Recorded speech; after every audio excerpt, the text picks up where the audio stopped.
Tau ngā mana ki tanga a te mea ngaro ki runga ki tēnā o mātou. Kia hua te mā kihi, kia toi te kupu, kia toi te mana, kia toi te whenua, kia toi te hauora o tēnā o tātou. Kia tuturu whakamaua, kia tina, haumie, huie, taiki.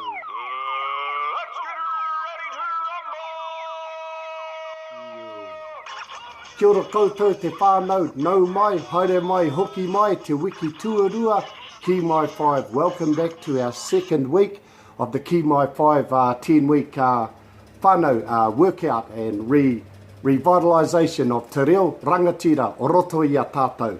Nau mai, hoki mai. Te Umuariki here, and shout out to you all. Good work, it was a good first week. We've set down a foundation, ko te pū te mori. Whānau, that karakia I just did there, that's the karakia for this week. Do it every morning before your short workouts. It's going to add to your workout. It's going to waken up your senses, a hinengaro, a wairua, a tinana, and waking you up for your workouts. Today it's all about the numbers. Tatau, nama, rite tonu, kōrero mai. Nērā, you weren't listening, eh? Whakarongo, tatau, nama, rite tonu, kōrero mai. Ka pai ake, that was better. Now you're onto it, now you're awake and we're ready to rock and roll.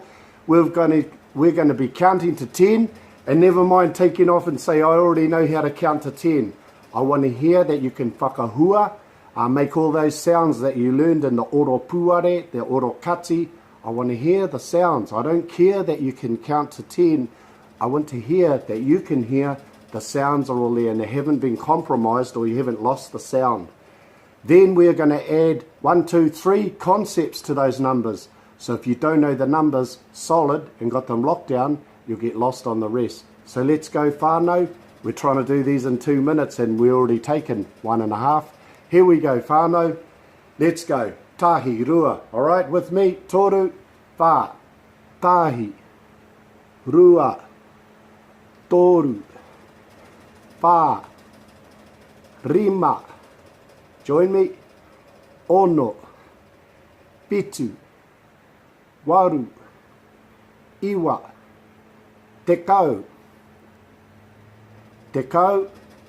ngāhuru, rite tonu, kōrero mai. Ka mau te wehi whānau, another word for 10 there, tekau o ngāhuru. Just take that on board. We're going to move along to the next concept. We're going to add a prefix, tua, kōrero mai. Yeah, not tui, tua. Awesome. That's going to denote a placing. First, second, third, fourth. Where did you come in the race? Or the order that you're going to do things. First, we're going to paint the house. Tuatahi. Join me. Tuarua. Tuatoru. Tuawha. Tuarima. Tuaono. Tuapitu. Tuawaru. Tuaiwa. Tuangahuru. Ka pai? See where that tua comes in handy for the tuangahuru. Awesome. Gonna move on. You can come back and rewind and do this again. But the next part we're going to talk about is said, hey, bro, cook some eggs. They say, oh, how many you want? E hia ngā heki. How many eggs would you like? And we need a concept attached to those numbers to say, oh, bro, e hia ngā heki. That's the question. E hia ngā heki. Kōrero mai. Shot. And the answer to that is, I want 6. E ono ngā heki. So we're going to use that, just that prefix. It's the letter E, which sounds like e, a, e. The first one, singular. I only want 1 egg. Kotahi. Shot. Here we go. Kotahi, then up to tekau. Here we go. Watch out for tekau. It doesn't have air either. Here we go. Ko tahi, e rua, e toru, e whā, e rima, e ono, e pitu, e waru, e iwa, te kau. Ngā heki. I'll have 10 eggs today. Thank you very much. Awesome, whānau. Look, it's taken a while, but we're going to rock on. The last one now, toko. It's relative to people. It's like, how many eggs do you want? How many tables and chairs have we got? You use that concept, e. But now we're going to make it relative to people. Ka pai? So how many eggs are out? Oh no, how many people are out there? Toko here. Toko here, ngā tāngata. Kōrero mai. Ka pai said, oh, there's 20. And then you say, oh, how many kuia? Toko here. The kupu is toko. Shot. Here we go.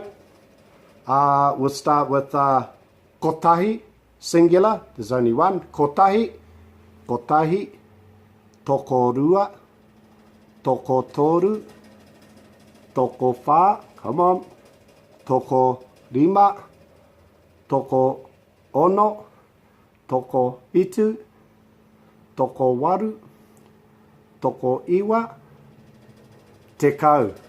Ka pai whānau, hey, that is enough for today. It's taken a little while. I'm sorry I'm a little bit late with getting it up, but we made it. We made it in the end, eh? We'll leave it at that, whānau. Catch you tomorrow for the Kïwaha and then the Kïanga on Wednesday, and we'll use all these concepts there, okay?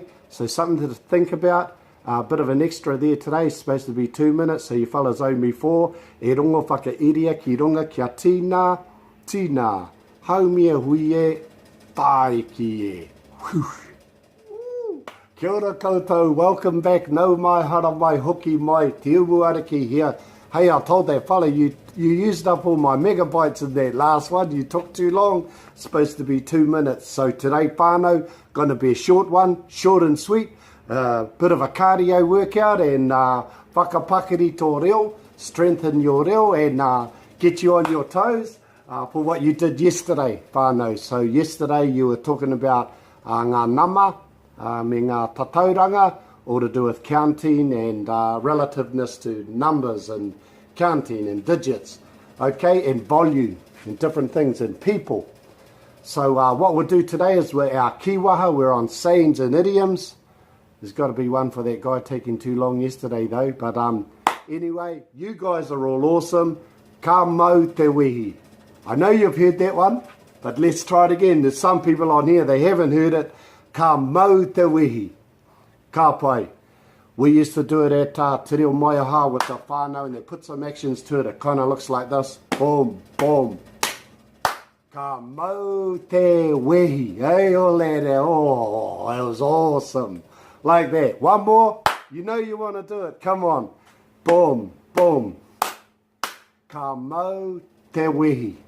Awesome, whānau. Nice and simple. But what I want you to do now for your cardio workout is to apply it to the mahi we did yesterday. What was it? Counting. Tahi, rua. All right, join me. Here we go. Here we go. Tahi, rua, toru, pā, rima, ono, pitu, waru, iwa, te kau. Ka mau te wehi. Awesome, whānau. Now apply it to all those concepts we did yesterday. All right, so the second one was the prefix for placings.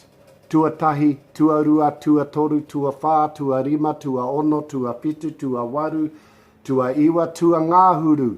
Ka mau te wehi. Awesome, whānau. Keep rolling, keep rolling. Cardio workout, cognitive. Here we go. Air here. How many eggs did you want? Ko tahi, e rua, e toru, e pā, e rima, e ono, e pitu, e waru, e iwa, te kau, ngā heki, ka mau te wehi. Ka pai whānau, keep going. Toko, toko hia ngā tāngata. Ko tahi, toko rua, toko toru, toko whā, toko rima, toko ono, toko pitu, toko waru, toko iwa, te kau, ngā tāngata. Ka mau te wehi. That's you, whānau. Practice those concepts.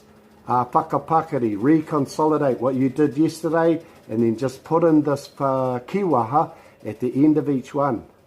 If you whati and trip, that's all good. Ka mau te wehi, just start again. And what you're doing is strengthening your reo, your mind, and everything. Your cardio, give it a try and stop complaining, and I'll see you guys tomorrow. Nice and short today. I'll see you tomorrow for Kïanga. It's going to be a mean one. I'll see you there. Practice this. Ka mau te wehi. Boo. Kia ora koutou, no mai hoki mai. I sent those two fellas to the to time out, to the sin bin. They can't count. 7 minutes and 3 minutes. No mai hoki mai te umuariki Kïanga. Māori phrases, keyword phrases, sentences and sentence structures. Going to use what we learnt on Monday and Tuesday, apply it here. What we need to do is whakarongo, titiro and kōrero. I know we're going along quite quick, but there's a bit to get in here. Okay, let's go. Titiro mai. Ka pai. Kotahi rākau. Moke moke e. Kotahi rākau. Moke moke e. Ka pai. E rua ngā waiwai mō te hikoi. E rua ngā waiwai mō te hikoi. Ka pai. E toru ngā tāra mō te hoko kai. E toru ngā tāra mō te hoko kai. Ka pai whānau, hu! E whā ngā hau e pupuhi ana. E whā ngā hau e pupuhi ana. Ka pai, kia kaha tonu, e rima ngā whetū. Timo, timo mai. E rima ngā whetū. Timo, timo mai. I know it's all new words to you. Kia kaha, no excuses.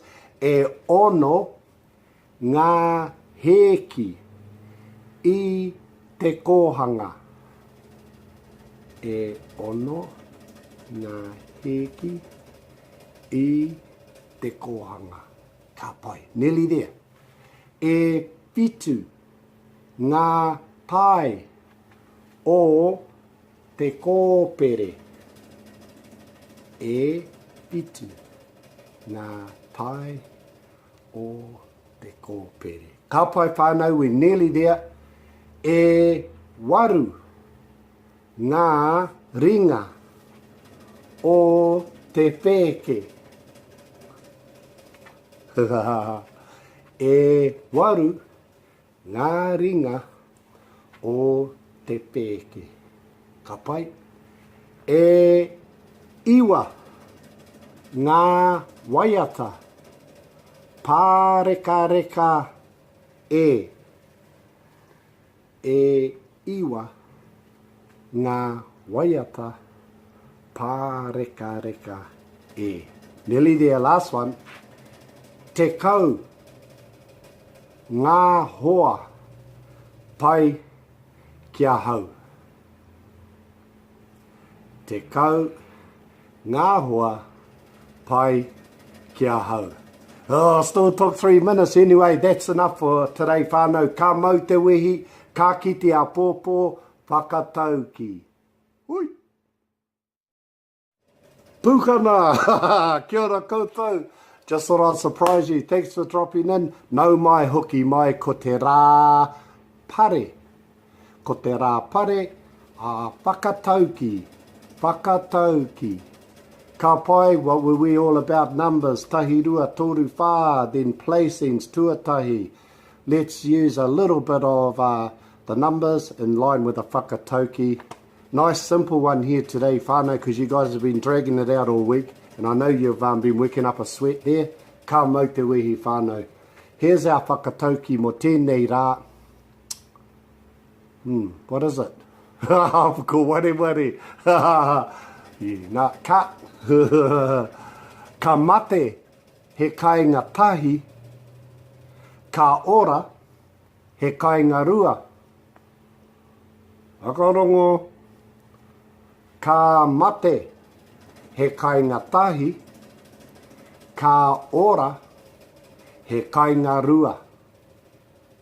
Ka pai, that's all I'm saying. No more. Gonna cut this one short. Do you know what it means? I'm not gonna tell you.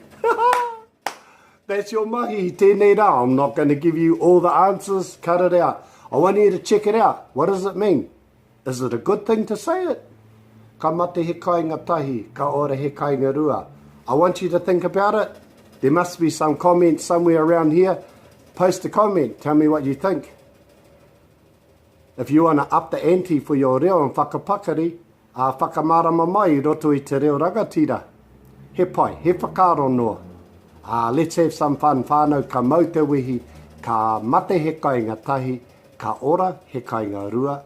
Mauri ora ki a koutou, ka kite a pōpō, ko te rā mere, he waiata kinaki. Woo, woo! Ka kite I reira whānau. Kia ora koutou, nau mai, hara mai, hoki mai, ko te rā mere, waiata kinaki.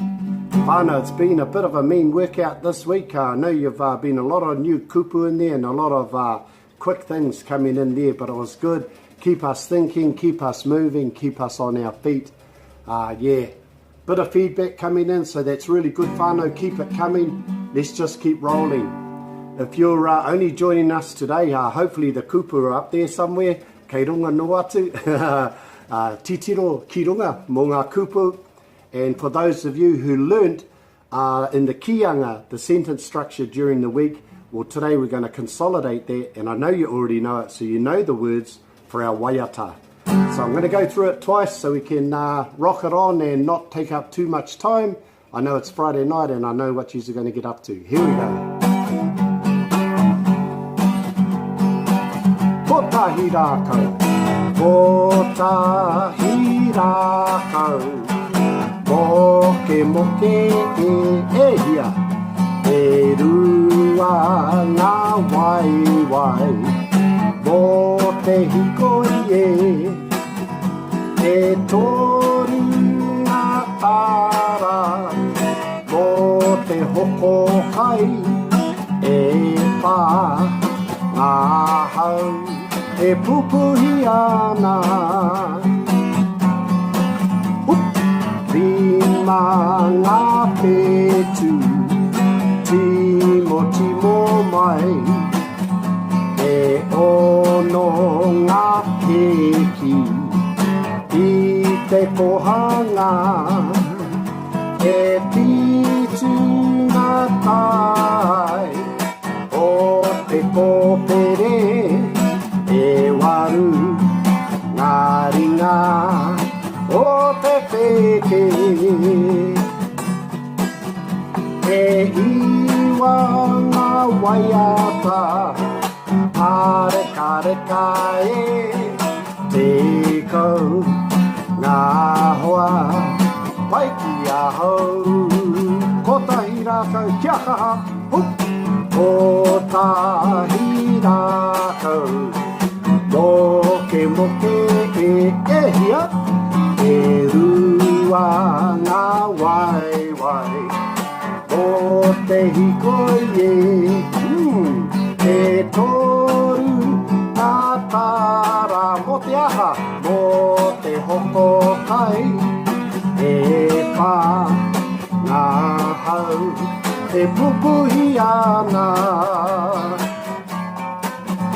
e rima ngā petu, timo mai, e ono ngā heki, I te kohanga, e pitu ngā tai, o te kopere, e waru ngā ringa, o te peke,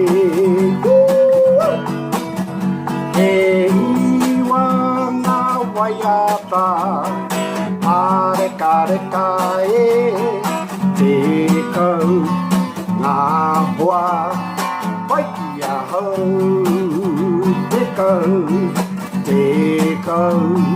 ngā hoa pai ki a hau.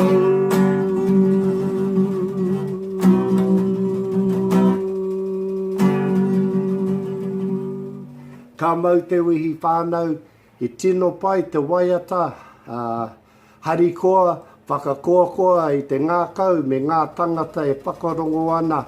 Whānau, it's been a good week. Have a great weekend. Don't forget to watch the superset tomorrow and rest and recovery. Put your feet up, notebooks out. I'll send you the PDFs and the ebook. Mauri ora kia koutou. Another great week. Ka kite a tērā wiki.